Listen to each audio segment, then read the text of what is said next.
So Curt, thank you very much for being here with us. I know how important you are, what the important things you do back in the US. And first of all, I'd like you to present yourself and tell us what you do. Okay. Go on.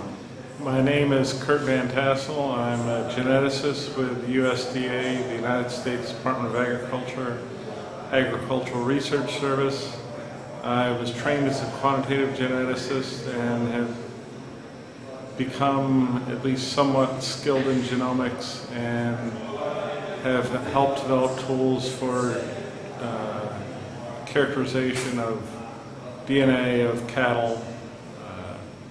I was raised on a dairy farm in upstate New York. My brother still farms on that farm, and my main goal in my research program is to help producers, whether they be in Brazil or the U.S.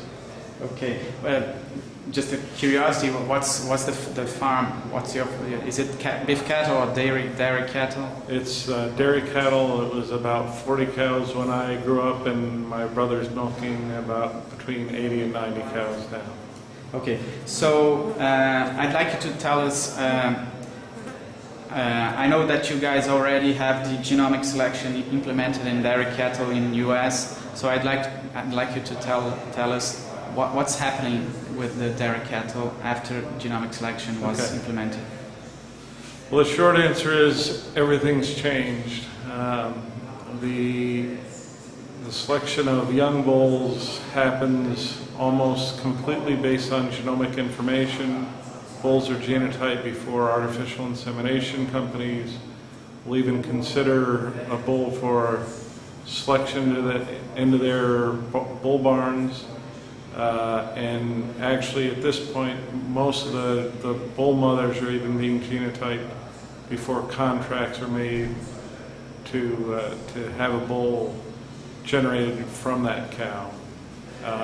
So in the big scheme of things in the general public perception, the amazing thing is that the genetic improvement is expected to increase by somewhere between 50 and 100%.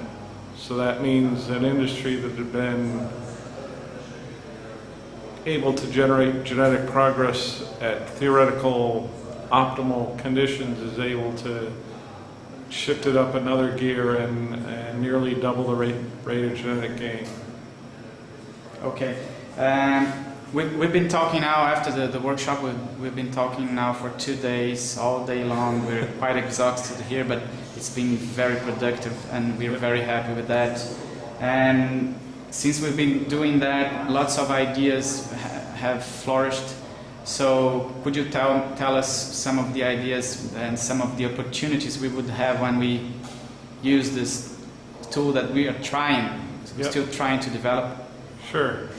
So the two things that come to my mind as being the most, the huge opportunities are the fact that you will have genetic information equivalent for females as you do for males today. And that changes the entire landscape of genetic improvement. And so I see one opportunity to be selecting bull mothers or mothers of bulls quite intensively using this technology, and that's one route for potentially doubling the rate of genetic improvement right off the bat. We've been doing that in the U.S. dairy industry, but not effectively, or not nearly as effectively as genomics allows us to do.